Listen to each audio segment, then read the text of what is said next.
मयि श्रीगुरवे नमः। वाञ्छाकल्पतरुभ्यश्च कृपासिन्धुभ्य एव च पतितानां पावनेभ्यो वैष्णवेभ्यो नमो नमः। नमो महावदन्याय कृष्णा प्रेम प्रदायते कृष्णाय कृष्ण चैतन्य नामिने गौरत्विषे नमः। शृण्वतां शृण्वतां नित्यं गीयतां गीयतां मुदा चिन्त्यतां चिन्त्यतां भक्ता चैतन्य चरितामृतम्। जे बनाई बुझे के हो सुनते सुनते से हो कि अद्भुत चैतन्य चरित। कृष्ण ते उपजीवे रति जानिवे रसेर रीति सुनिले बड़ो हाय हित। श्री कृष्ण चैतन्य प्रभु नित्यानंद श्री अद्वैत गदाधर शिवासादि गौर भक्त वृंद। हरे कृष्णा कृष्णा कृष्णा हरे हरे, हरे राम राम राम हरे हरे।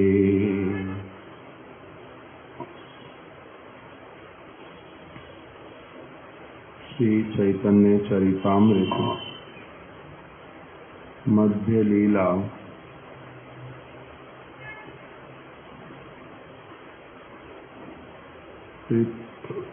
त्रयोदश परिच्छेद।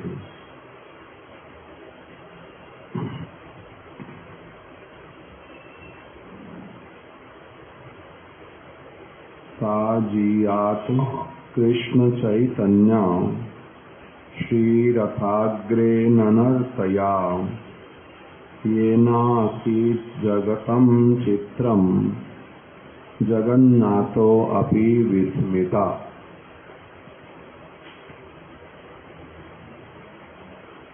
जगन्नाथ जी के रथ के समक्ष जिन्होंने नृत्य किया था वही कृष्ण चैतन्य जय युक्त हों।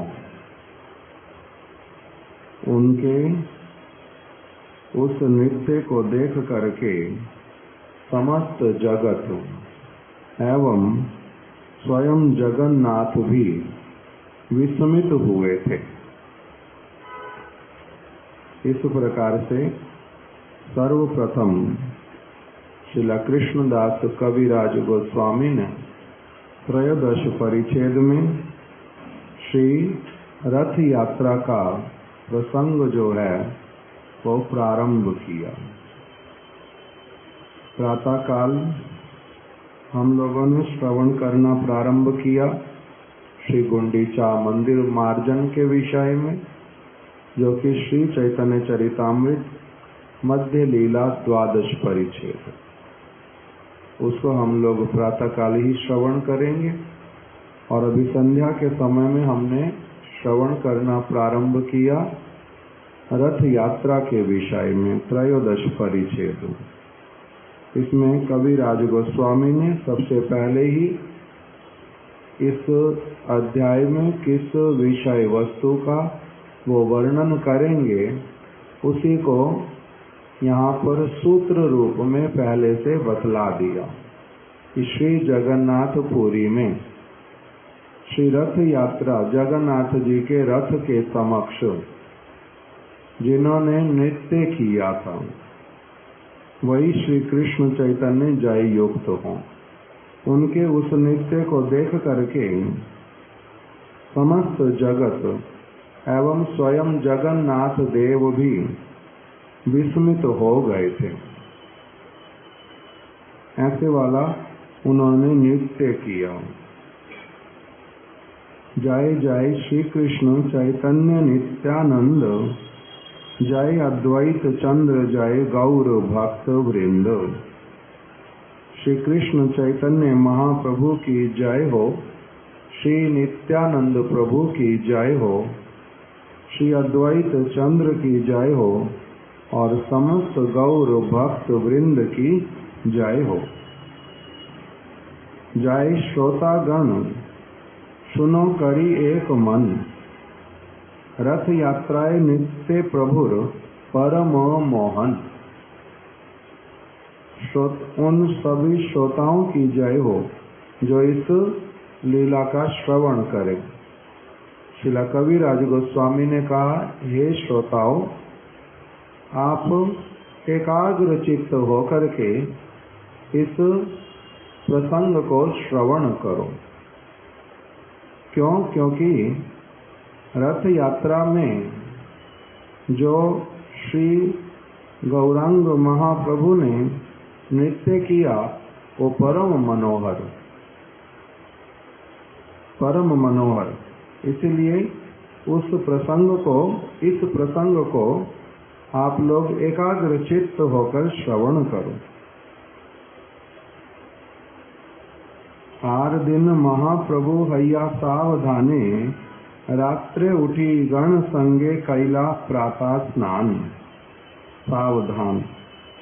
अगले दिन श्री चैतन्य महाप्रभु ने अर्थात गुंडीचा मंदिर मार्जन वाला दिन व्यतीत हुआ और उससे अगले दिन प्रातः काल अपने गण के साथ में श्री चैतन्य महाप्रभु ने स्नान किया। बहुत अभी पूरी तरह से दिन निकला नहीं, उसी समय महाप्रभु पहले से ही उठ गए अति शीघ्र। सावधान का अर्थ क्या हुआ? महाप्रभु अगले दिन बड़े सावधानी पूर्वक उठ गए, अर्थात समय पर उठे। मन के भीतर में सब समय के लिए था कि आज रथ यात्रा, जगन्नाथ देव बाहर आएंगे। इसलिए पहले से ही किसी प्रकार की देरी ना हो, कुछ भी ऐसी चीज ना हो जो मैं दर्शन ना कर पाऊं, इसी भावना से पहले से ही ठीक समय पर उठ गए। पांडु विजय देखी बारे करिला गमन, जगन्नाथ यात्रा कैला छाड़िया सिंहासन।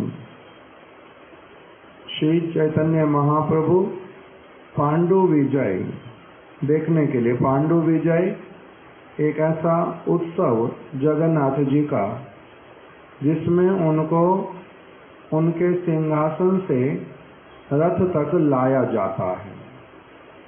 उस सारे उत्सव को कहते हैं एक साथ में पांडु विजय।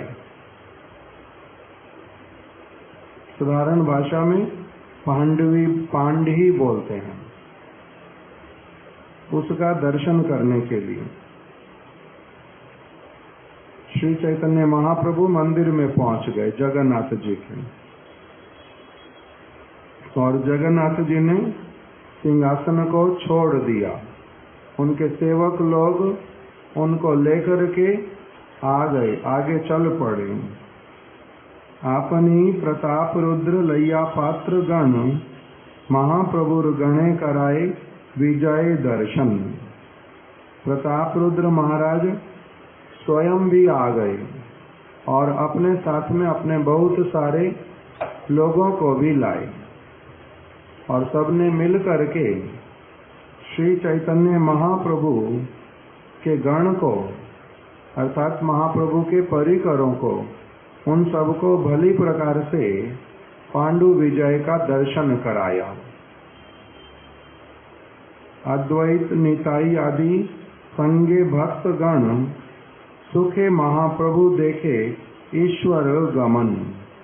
श्री चैतन्य महाप्रभु के साथ में श्री नित्यानंद प्रभु और श्री अद्वैताचार्य प्रभु इत्यादि थे। श्री चैतन्य महाप्रभु ने उन सब के साथ मिल करके अत्यधिक सुख पूर्वक, आनंद पूर्वक पूरा जो पांडु विजय उसका दर्शन किया, उसका दर्शन किया। श्रील भक्ति विनोद ठाकुर जी ने लिख दिया, जगन्नाथ, बलदेव और सुभद्रा, इन तीन मूर्तियों को पट डोरियों से बांध करके, पट डोरी मतलब रेशम की डोरियां, रेशम की डोरी से उनको बांध करके सेवक गण मंदिर से जिस प्रणाली के द्वारा सिंह द्वार के निकट रथ के ऊपर ला करके बिठा देते हैं, उसी को पांडु विजय कहते हैं। प्रभुपाद जी ने लिखा, पांडु विजय का अर्थ सिंहासन होते रथा आरोहण, जगन्नाथ जी के सिंहासन से उनको उठा करके रथ तक उनको लाना, रथ में आरोहण करना, उनको चढ़ा देना, इसी का नाम क्या कहलाता है? पांडु विजय। महाप्रभु ने पांडु विजय का भली प्रकार से दर्शन किया। बलिष्ठ दैतागण, बलिष्ठ दैतागण जेनो मत हाथी, जगन्नाथ विजय कराए करी हाथा हाथी। जो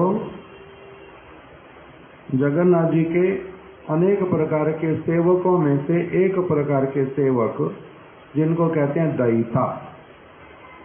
दैता अर्थात जो बहुत प्रिय, अत्यंत प्रिय, अर्थात जिनका सेवा गोपियों की भांति सेवा।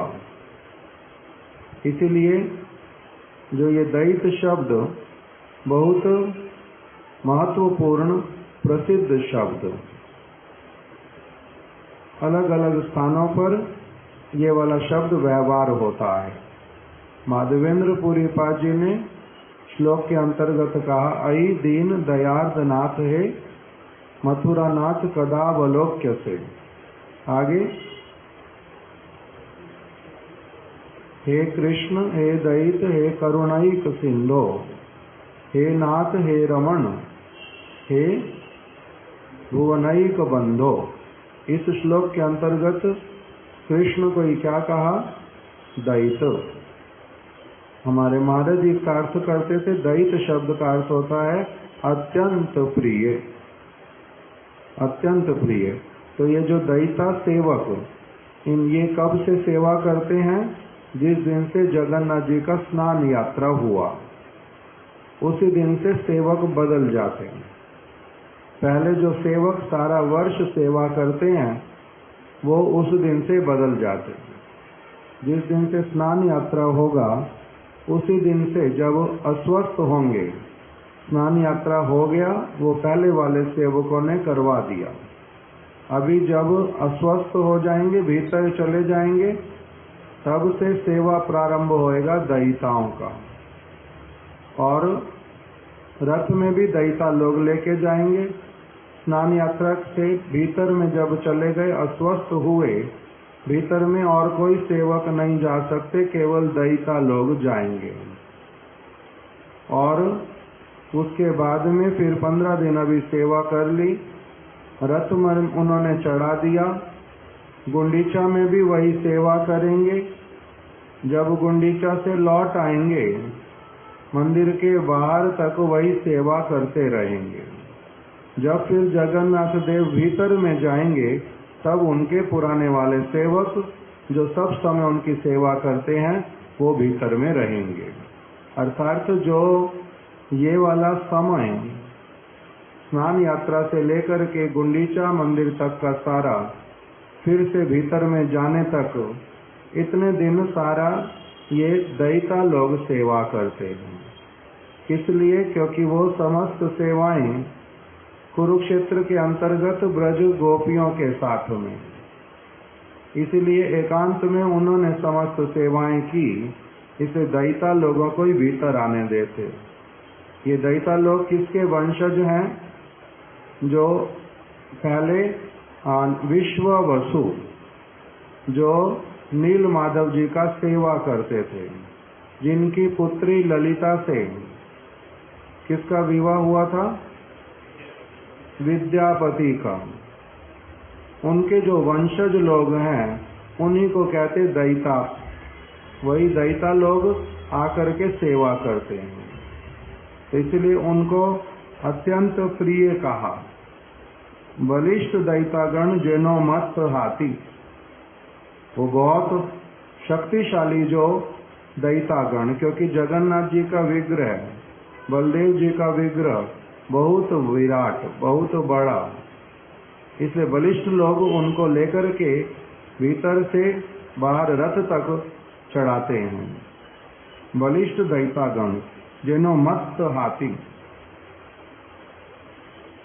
शिला भक्ति विनोद ठाकुर जी ने भी लिखा, दैतागण दैत शब्द होइते दैता होइयाछे, दैता नामे एक श्रेणी सेवक आछे, इहारा जाति से भद्र नहीं। जाति के अनुसार ये लोग भद्र नहीं है, अर्थात इनको निम्न थोड़ा कहा जाता है, भद्र जाति के नहीं है। किंतु जगन्नाथेर सेवा प्राप्त होइया भद्र वर्णेर सम्मान लाभ कोरिया छेन। किंतु क्योंकि भगवान जगन्नाथ देव ने इनको अपनी सेवा में नियुक्त किया, इसीलिए जो और समस्त जगन्नाथ जी के सेवक हैं वो इनका भी सम्मान करते हैं। भले ही बाहरी रूप में ये कहते हैं थोड़े से भद्रता अर्थात जाति में इनको नीचे कहा जाता है, तब भी इनका सम्मान करते हैं भद्र वर्ण के ब्राह्मण लोग भी।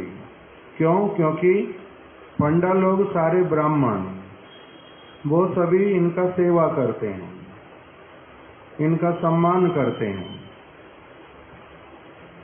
स्नान के दिन से आरंभ करके रथ होइते फिरिया आशा पर्यंत दैता गणेर श्री जगन्नाथ विशेष अधिकार ताके, उनका ही विशेष अधिकार है। स्नान यात्रा वाले दिन से प्रारंभ करके फिर से रथ से मंदिर के भीतर में जाने तक दैता गण के क्षेत्र महात्म्य शबर बोलिया उक्ति करा होइया छे।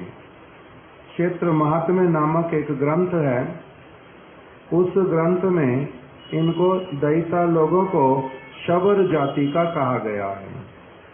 ताहादेर मध्य आबार जारा ब्राह्मण आचिन तहाँ दिख के दैतापति बले। उन दैताओं में, उन शबर लोगों में जो व्यक्ति ब्राह्मण हैं उनको कहते हैं दैतापति। इहारा जगन्नाथ देव के अनवसर काले मिष्ठान्न भोग देन।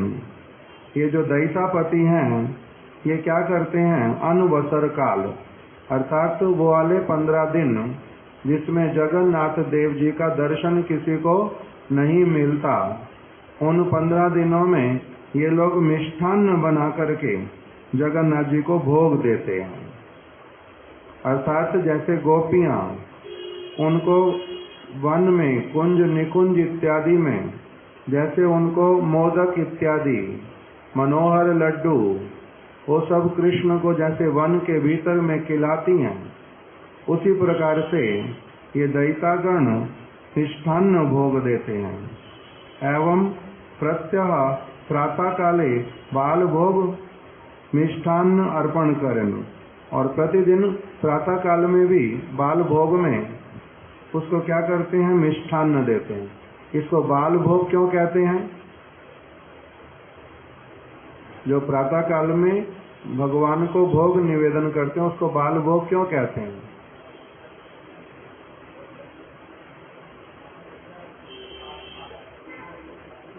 ना, बाल भोग का मतलब होता है थोड़ा सा खाने का वस्तु, जितना बालक खा सकता, थोड़ा सा। बाल भोग थोड़ा सा ही देते हैं। किस लिए? सारी रात नहीं खाया, अभी प्रातःकाल खाना प्रारंभ करेंगे, एक साथ में बहुत सारा नहीं खाना, शरीर के लिए खराब होता है, इसीलिए बाल भोग थोड़ा सा प्रारंभ करो। फिर आते आते दिन में अधिक भोजन देंगे, इसलिए उसको बोलते हैं बाल भोग। तो प्रातः काल में बाल भोग में भी मिष्ठान्न देते हैं।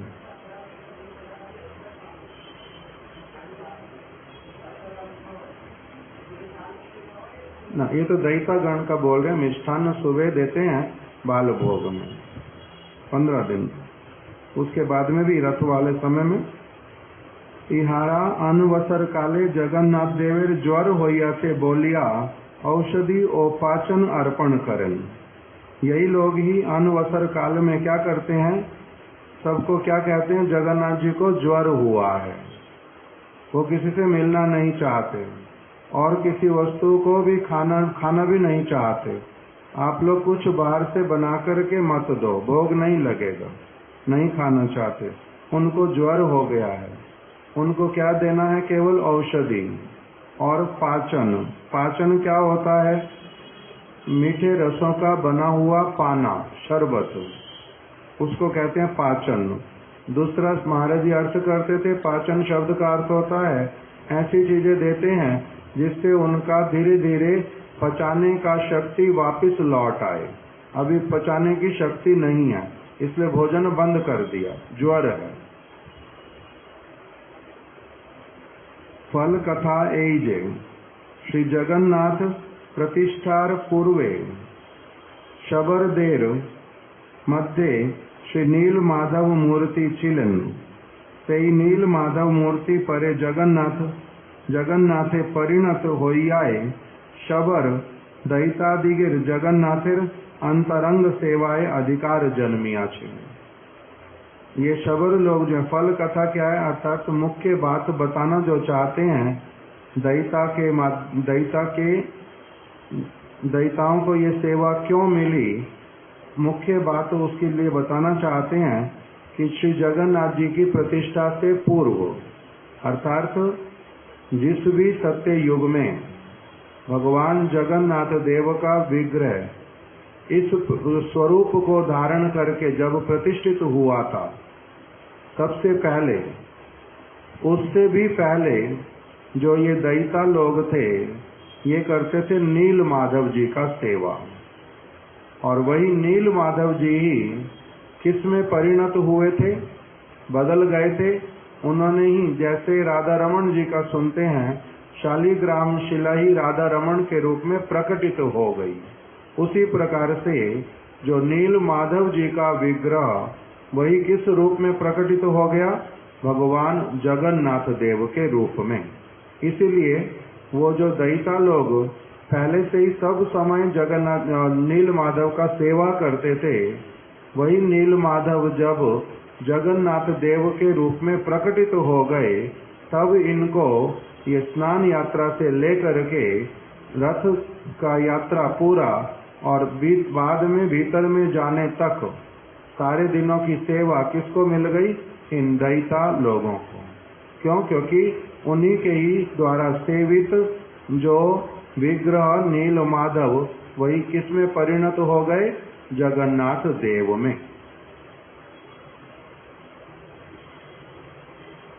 इसलिए दैता लोगों को जगन्नाथ जी की अंतरंग सेवा में अधिकार मिला। अंतरंग सेवा है ये, अर्थात जिसमें जो श्री कृष्ण चाहते थे, जो एकांत में केवल मात्र ब्रज गोपियों के साथ वास चाहते थे, वार्तालाप करते थे, उस समय उन दिनों में जो वार्तालाप किया वो सारा कुछ अंतरंग सेवा के अंतर्गत आता है। इसलिए इन दैता लोगों को अंतरंग सेवा में अधिकार मिला। इस बात को श्रील भक्ति विनोद ठाकुर जी ने लिख दिया कि ये बलिष्ठ दैतागण जेनो मत हाथी जगन्नाथ विजय कराए करी हाथा हाथी। हाथा हाथी मतलब परस्पर में एक दूसरे के हाथ को हाथ से पकड़ करके, अर्थात हाथ से हाथ मिला करके भली प्रकार से जोड़ करके, एक पंडे का एक दैता ने दूसरे दैता के साथ में, दूसरे दैता ने तीसरा, तीसरे ने चौथा, चौथे ने पांचवा, ऐसे करके सब एक दूसरे के साथ हाथ में हाथ मिला करके बहुत बड़ा क्या बना देते हैं, बलवान एक ऐसा व्यवस्था जिससे कि वो सारे मिल करके जगन्नाथ जी को उठा लेते। जैसे कोई भी भारी वस्तु उठाने के लिए 2-4 लोग इकट्ठे हो जाते और इकट्ठे होकर के फिर उस वस्तु को उठाते हैं और बोलते क्या हैं जब उठाते हैं? क्या बोलते साधारण लोग हैं? हाँ, जोर लगा के हईशा, दम लगा के हईशा। इसका मतलब जोर लगाओ पूरी तरह से, अभी उठाओ इसको, उस तरह से। तो ये सारे भी हाथ में हाथ मिला करके बड़े अच्छी तरह से बलिष्ठ दयिता जगन्नाथ जी को उस प्रकार से कहते कहते क्या करते हैं? उठा लेते हैं। जगन्नाथ विजय कराए करी हाथा हाथी।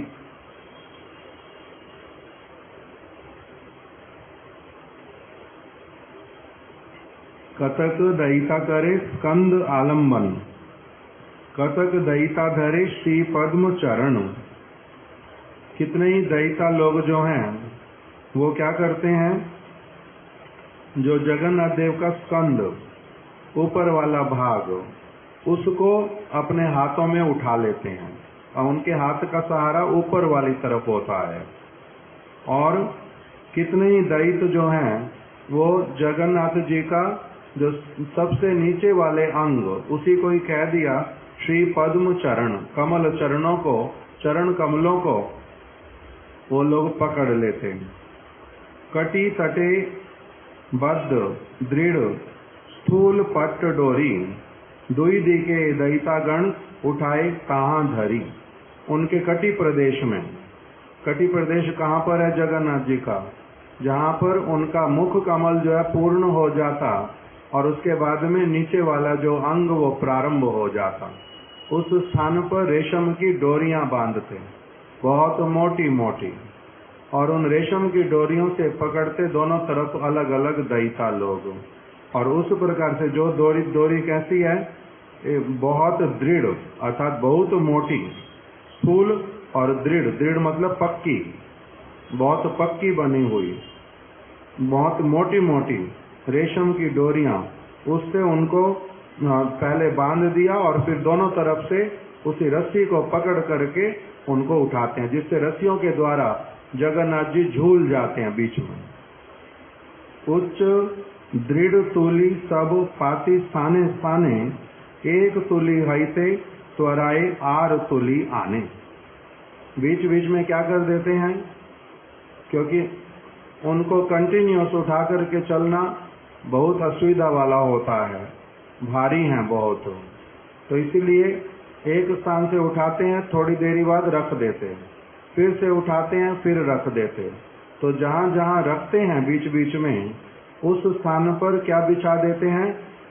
गद्दे बिछा देते हैं, जिसमें उच्च दृढ़ तूली, उसमें गद्दे ऐसे वाले बनाते जिसमें बहुत अधिक रुई भरी हुई होती, बहुत मोटे मोटे गद्दे, वो स्थान स्थान पर बिछा देते हैं और ला करके उसके ऊपर ही रखते हैं बीच बीच में। एक तुली हईते, एक गद्दे से उठा के जब उठाते हैं तो उनका लक्ष्य क्या होता है? इस वाले स्थान से उस वाले स्थान के गद्दे तक, वहां तक पहुंचा देना, फिर दूसरे से तीसरे वाले स्थान तक, फिर तीसरे से चौथे वाले स्थान पर, ऐसे करके स्थान स्थान पर बहुत सारे गद्दे मोटे मोटे जिसमें रुई भरी पड़ी, उस तरह के गद्दे पहले से लगा देते हैं और स्थान स्थान से उनको उठा करके लाते हैं। एक तुली हईते त्वराए आर तुली आने, अति शीघ्र लाते हैं, जितना जल्दी हो सके वहां तक पहुंचो, बीच में ना रुकना पड़े, इसलिए बड़ा जल्दी जल्दी उठा करके वहां तक पहुंचते हैं। प्रभु पदाघाते तुली है खंड खंड, जैसे ही वो लोग जगन्नाथ जी को रखते हैं, उसी से ही वो क्या हो जाता है? एकदम से गद्दा अपने आप से पूरा का पूरा इधर से उधर वो फट जाता है भार के कारण, कपड़ा, और उसमें से जो रुई है वो भी इधर उधर बिखर जाती है। तुला सब उड़ी जाए शब्द है प्रचंड, रुई उसमें से उड़ने लगती है, और जैसे जब रखते हैं, क्योंकि जैसे ही रखते हैं बहुत भारी, उसी समय एकदम से बहुत बड़ा उच्च स्वर में शब्द होता है। शब्द है प्रचंड। विश्वम्भर जगन्नाथे के चलाइते पारे, आपन इच्छाएं चले करिते विहारे। कह रहे हैं ये जो जगन्नाथ है ये कौन है? विश्वम्भर। विश्वम्भर शब्द का एक अर्थ क्या होता है?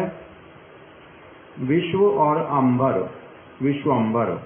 इसका अर्थ क्या हुआ? एक तो होता है विश्व का पालन पोषण करने वाले, विश्व को धारण करने वाले, विश्ववासियों को। और एक अर्थ क्या करते हैं कि ये स्वतंत्र पुरुष, स्वेच्छामय। विश्वम्भर जगन्नाथे के चलाइते पारे, उनको कौन अपनी इच्छा से उठा करके एक जगह से दूसरी जगह लेकर के जाएगा? उनकी अगर इच्छा ना हो तो उनको कौन उठा करके ले जा सकता है?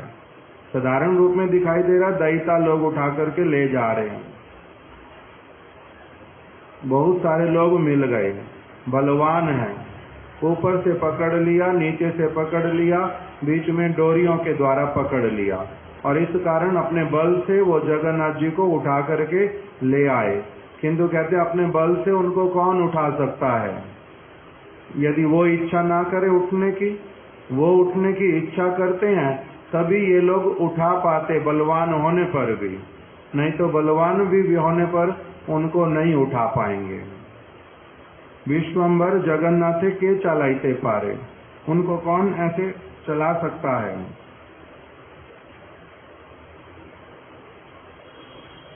उनको कौन चला सकता है? आपन इच्छाएं चले करिते विहारे, स्वयं विहार करने के उद्देश्य से, अर्थात किसी विशेष लीला को संपादित करने के लिए वो स्वयं ही अपनी इच्छा से चलते हैं, अपनी इच्छा से चलते। उनको कोई चला नहीं सकता, उनको कोई उठा के नहीं ले जा सकता।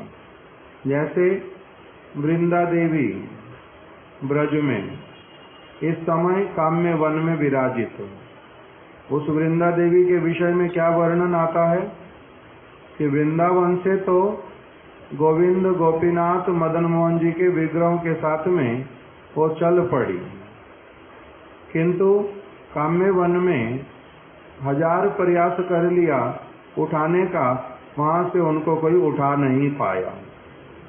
पहले सारे लोग उठा लाए, किंतु वहां पर आकर के वही लोग ही सारे मिल करके नहीं उठा पा रहे। क्या कहते हैं? ये इसमें इतना अधिक ये भारी हो गया कि उठाना संभव ही नहीं किसी भी तरह से। तो वृंदा देवी की इच्छा नहीं जाने की, तो कोई नहीं उठा पाया। उसी प्रकार से कह रहे हैं कि भगवान जगन्नाथ यदि सचमुच में वो भगवान हैं, उनमें प्राण हैं, उनमें वो सबकी बात को सुनते हैं, सबकी इच्छा को पूर्ण करते हैं, अपने दर्शन देते हैं, कृपा दृष्टि करते हैं, भोजन स्वीकार करते हैं, अपना महाप्रसाद देते हैं। वो यदि स्वयं भगवान हैं तब फिर वो तो स्वेच्छामय पुरुष अपनी इच्छा से ही चलते हैं, उनको और कोई उठा करके ले करके नहीं जा सकता, जोर जबरदस्ती उनके ऊपर नहीं चल सकती। विश्वम्भर जगन्नाथे के चलाइते पारे, उनको कौन चला सकता है?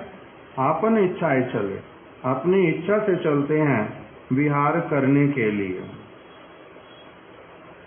जगन्नाथ के कातर भावे आह्वान, महाप्रभु मणिमा करे ध्वनि। श्री चैतन्य महाप्रभु जगन्नाथ जी को देखने से, क्योंकि वो पांडु विजय देखने के लिए आए हुए हैं, नित्यानंद प्रभु अद्वैताचार्य जी के साथ में दूर से जगन्नाथ जी को देख रहे हैं, कैसे वो अपने सेवकों के साथ में बाहर आ रहे हैं, कैसे अपने सेवकों के साथ बाहर आ रहे हैं। ये एक तरफ से कह रहे हैं सेवक उनको उठा के ला रहे हैं, दूसरी तरफ से अर्थ क्या निकल रहा है? वो सेवकों के माध्यम से सेवकों को सौभाग्य प्रदान करते हुए वो बाहर आ रहे हैं। जैसे हमारे महाराज जी बोल देते थे कि हमारे गुरु महाराज जी अर्थात शिला भक्ति दयित माधव गोस्वामी महाराज, वो एक समय वृंदावन में और हमारे महाराज जी नवद्वीप धाम में, श्रीला माधव गोस्वामी महाराज जी ने टेलीग्राम भेजा। मायापुर के इंचार्ज थे उस समय आश्रम महाराज, उनके पास टेलीग्राम लिख करके भेजा श्रीला माधव गोस्वामी महाराज जी ने। महाराज जी का उस समय संन्यास नहीं हुआ, ब्रह्मचारी, नरोत्तम ब्रह्मचारी नाम। तो श्रीला माधव गोस्वामी महाराज जी ने लिख के भेजा, महाप्रभु का विग्रह उनको मंगवाना नवद्वीप से वृंदावन में। लिख करके भेजा, send Narottam with Mahaprabhu, send Narottam with Mahaprabhu. तो महाराज जी कहते, मैंने जब उसमें पढ़ा तो पहले तो मुझे क्या प्रतीत हुआ कि क्या लिखना चाहिए था, सेंड महाप्रभु विद नरोत्तम, महाप्रभु के विग्रह को नरोत्तम के साथ भेज दो। किंतु उन्होंने ऐसा नहीं लिखा। उन्होंने क्या लिखा, सेंड नरोत्तम विद महाप्रभु, महाप्रभु के साथ में नरोत्तम को सेवक के रूप में भेजो। महाप्रभु स्वयं इच्छा करेंगे तभी वहां से आएंगे। इसलिए जो ये भावना, ये अलग प्रकार की भावना जो उस रूप में देख पाते, हम लोग अभी देख ही नहीं पाते। हम लोग क्या देखते हैं, विग्रह, पाषाण का बना हुआ, काष्ठ का बना हुआ, नहीं तो किसी और मृत्तिका का बना हुआ, हम लोग ये सब देख पाते हैं। अष्ट धातु का बना हुआ, हम लोगों को उससे आगे कुछ दिखाई नहीं देता, उससे अधिक कुछ अनुभव नहीं होता, क्योंकि हम लोग जड़ीय नेत्रों से उनको देखते हैं। हमारे अभी प्रेममय आत्मा वाले नेत्र जो हैं, उनका जो प्रकाश होना, उनका विकसित होना वो नहीं हुआ, इसलिए हमारी स्थिति अलग है। किंतु जिनको वो जो उनको देख पाते, जैसे महाप्रभु ने एक समय उनको क्या कहा, विग्रह नहीं तुम्ही साक्षात ब्रजेंद्र नंदन, आप विग्रह नहीं है, केवल मात्र ये मूर्ति नहीं है, प्राणहीन नहीं है आप कोई लकड़ी का केवल मात्र पुतला सजाया हुआ वो आप नहीं है। आप कौन है, साक्षात ब्रजेंद्र नंदन। वो देख पाते, हम लोग नहीं देख पाते। इसलिए वही लोग ही देख पाते हैं कि वो कौन है, विश्वम्भर हैं। उनको कौन चला सकता है, अगर उनकी इच्छा ना हो तो। उनकी इच्छा से ही लेकर के उनके सेवक लोग आगे बढ़ते हैं। महाप्रभु उनको क्या कह रहे हैं, कातर स्वर में, कातर स्वर मतलब बड़े प्रेम के साथ में, मणिमा करे ध्वनि, नाना वाद्य कोलाहले किच्छु ही ना सुनी। कह रहे यद्यपि महाप्रभु जो है किस प्रकार से जगन्नाथ जी को पुकार रहे देख करके, मणिमा क्या होता है, उत्कल देशीय लोकेरा पूजनीय पात्र एवं राजा के मणिमा बोलिया संबोधन करे। कह रहे उड़िया भाषा में जो उड़िया भाषी लोग, वो जो सबसे अधिक पूजनीय होता है, जिनके प्रति हृदय में बहुत श्रेष्ठ भावना, उनको वो लोग क्या कहते हैं, मणिमा। इस प्रकार से पुकारते हैं। तो उसी भावना से महाप्रभु उनको पुकार रहे हैं, राजा को, अर्थात आप राज अधिराज, आप जगत के नाथ, उस भावना से उनको मणिमा कह करके पुकार रहे हैं। किंतु जो केवल बहुत निकट में, वो लोग महाप्रभु के इन शब्दों को सुन पा रहे हैं। बाकी लोग नाना वाद्य कोलाहले, जब जगन्नाथ जी को लेकर के जा रहे, पांडु विजय कराते हैं, उस समय बड़े सारे वाद्य यंत्र बजते हैं, मृदंग, करताल, कांसर, उनके विशेष एक प्रकार का कांसर एक साथ में बजाते हैं, बहुत सुंदर शब्द करते हैं। रथ के ऊपर खड़े होकर के भी एक साथ में जब बजाते, आगे पीछे होते होते, उसको सुनने से बड़ा आनंद होता है। तो ऐसे वाला शब्द उस समय हो रहा है, इसीलिए कोई अधिक महाप्रभु के मुख से उच्चारित मणिमा सुन नहीं पाए। तबे प्रताप रुद्र करे आपने सेवन, सुवर्ण मार्जनी लैया करे पथ सम्मार्जन। गुंडीचा मंदिर मार्जन में भी क्या व्यवहार किया गया? मार्जनी, झाड़ू। और रथ के आगे भी क्या व्यवहार किया? झाड़ू, मार्जनी। श्यामानंद प्रभु के ऊपर भी राधा रानी की कृपा हुई, किसके माध्यम से? वही सम्मार्जनी को। वृंदावन में उस सम्मार्जनी से, झाड़ू से कुंज निकुंज को साफ करते थे। महाप्रभु की कृपा हुई महाराज प्रताप रुद्र पे, उनको देख करके कितना भली प्रकार से ये क्या कर रहे हैं? भगवान की सेवा के लिए ये सम्मार्जनी का उपयोग कर रहे हैं। मार्ग को एकदम साफ करके चलेंगे। इसलिए मार्जनी का जगह जगह पर वर्णन आता है। तभी प्रताप रुद्र करे आपने सेवन। महाराज प्रताप रुद्र वो झाड़ूदार बन गए, राजा होकर के झाड़ूदार का सेवा किया। सुवर्ण मार्जनी लैया, उन्होंने अपने हाथ में कौन सी झाड़ू ली? सोने की सीखें हैं, जिसमें झाड़ू में जो सीखें लगी हुई सारी, वो किस चीज की बनी हुई है? सोने की बनी हुई। किस लिए? सोने की सीखों से झाड़ू लगाना।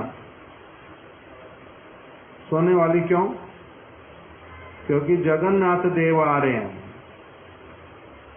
वो जगत के नाथ हैं, सब सर्वश्रेष्ठ हैं। इसलिए उनका झाड़ू भी जो है वो साधारण वाला, उनके लिए जो झाड़ू व्यवहार होएगा, जिस मार्ग से वो जाएंगे उस पथ को साफ करने के लिए जो झाड़ू होएगी वो भी बहुत विशेष, साधारण झाड़ू नहीं। इसलिए सुवर्ण मार्जनी लैया करे पथ सम्मार्जन। बहुत सारे लोग बोलते हैं कि ये सब वेस्ट, भगवान के लिए इस प्रकार की सारी वस्तुएं उपयोग करना, ये किस लिए उनके लिए आवश्यकता है? क्योंकि वो लोग भगवान को देख नहीं पाते, इसलिए वो इस प्रकार से कहते हैं। नहीं तो साधारण राष्ट्रपति, प्रधानमंत्री, एक स्थान के, एक खंड के, उनके लिए ही ना जाने क्या क्या किया जाता है। तब फिर जो जगत के नाथ, त्रिभुवन के नाथ, कितने कितने ब्रह्मांडों के नाथ, उनका फिर किस प्रकार से सब सेवा होता होगा? वो अलग प्रकार का। किंतु हम लोग बद्ध जीव उस सब वस्तु को समझ नहीं पाते। सुवर्ण मार्जनी लैया करे पथ सम्मार्जन। जैसे जैसे जगन्नाथ आएंगे, जिस मार्ग से, उसी मार्ग को पहले से बड़ी अच्छी तरह से वो साफ करते हुए आगे बढ़ रहे हैं। चंदन जलेते करे पथ निषेचन। और जहां जहां झाड़ू लगता जाता, वहीं पर वो क्या करते जाते हैं? चंदन से मिश्रित जो जल, अर्थात अत्यंत सुगंधित जल, उस जल के द्वारा उस मार्ग को अच्छी तरह से निषेचन, अर्थात वहां पर ऐसा वो छिड़काव कर देते उस चंदन वाले जल का, जिससे चारों ओर सुगंधी हो जाते।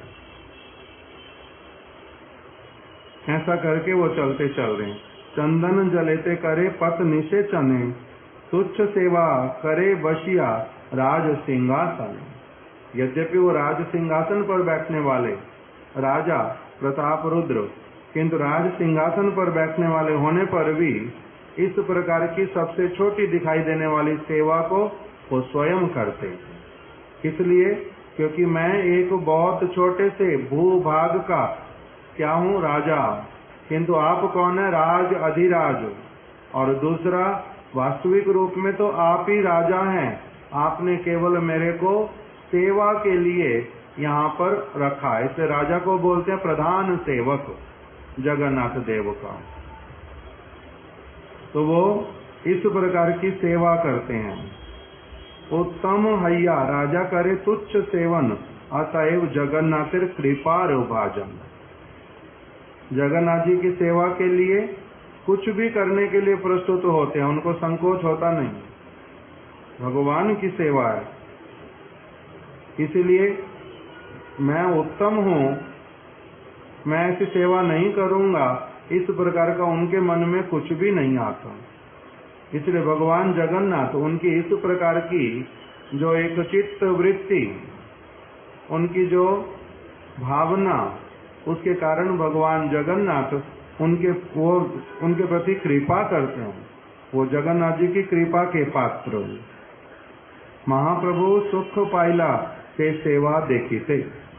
जब श्री गौरांग महाप्रभु ने उन राजा को देखा कि वो इस प्रकार की सेवा कर रहे हैं, तो उस सेवा को देख करके महाप्रभु कृपा आईला। जगन्नाथ जी की कृपा, महाप्रभु की भी उनके प्रति कृपा हुई उनकी सेवा को देख करके। महाप्रभु कृपा आईला से सेवा हुई थे। उनकी राजा की ऐसी दैन्यमयी सेवा का दर्शन करके महाप्रभु ने उनके प्रति कृपा किया। रथेर साजनी देखी लोक चमत्कार।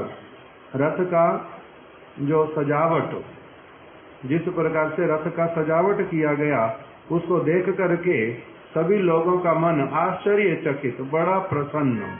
नव हेममय रथ सुमेरु आकार। नया रथ बना हुआ, प्रत्येक वर्ष नया रथ बनता है। पुराने रथ के ऊपर नहीं बैठते, नया रथ बनता है प्रत्येक वर्ष। अक्षय तृतीया के दिन से प्रारंभ करते रथ को बनाना, और रथ वाले दिन तक पूरा तैयार होता बहुत सुंदर रूप में। नव हेममय रथ, हेममय मतलब स्वर्ण के जैसा एकदम से दिखलाई पड़ने वाला, अत्यंत सुंदर। उसका आकार बहुत ऊंचा, सुमेरु आकार बोल दिया। शत शत सुचामर दर्पणे उज्ज्वल। शत शत सुचामर दर्पणे उज्ज्वल। ऐसे अनेकों अनेकों चामर वहां पर उपयोग में लाए जाते जगन्नाथ जी की सेवा के लिए, जो बहुत एकदम से स्वच्छ दुग्ध की भांति, जिनका जो केश इत्यादि, वो चामर के जो केश अत्यंत सुंदर उज्ज्वल। ऊपर ये पताका शोभे चांदोया निर्मल। जगन्नाथ जी के ऊपर चंदोया टंगा हुआ होता है पूरा, और रथ के ऊपर में पताकाएं लगी हुई। घाघर किंकनी बाजे घंटार क्वणित, नाना चित्र पट्ट वस्त्रे रथ विभूषित। बहुत सारे घुंघरू और किंकिनी, ये सब बजने वाली वस्तुएं, जिनमें से बड़ा शब्द अच्छा निकलता है। घंटियां स्थान स्थान पर उस रथ में बंधी हुई होती है, और चारों ओर बहुत सुंदर सुंदर रेशमी रंग बिरंगे कपड़ों के साथ में, वस्त्रों के साथ उस रथ को अच्छे से विभूषित कर देते हैं। लीलाए चढ़ीला ईश्वर रथेरु ऊपरे, आर दुई रथे चढ़े सुभद्रा हल धर। रथेरु ऊपर, लीलाए चढ़ीला ईश्वर रथेरु ऊपर। इस प्रकार से लीला करते करते, कभी कहीं पर बैठ के, कभी कहीं पर बैठ के, कभी धीरे चल करके, कभी बहुत द्रुत गति से चल के, कभी बहुत देर तक नहीं उठ करके, जहाँ इच्छा उनका बैठने का, उसी प्रकार से बैठ जाते। तो इस प्रकार से लीला करते करते, सब और देखते हुए जब उठाते हैं तो ऐसा प्रतीत होता है जगन्नाथ जी को, ये कभी ऊपर हो रहे, कभी नीचे हो रहे, कभी इधर हो रहे, कभी उधर हो रहे।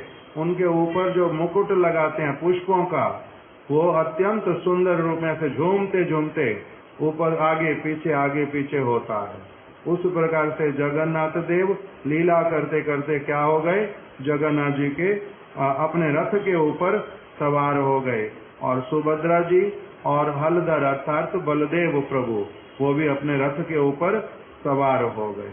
इस प्रकार से पहले थोड़ा सा वर्णन किया। इस अध्याय में फिर आगे जो बात बताएंगे वो हम लोग कल रात्रि में श्रवण करेंगे।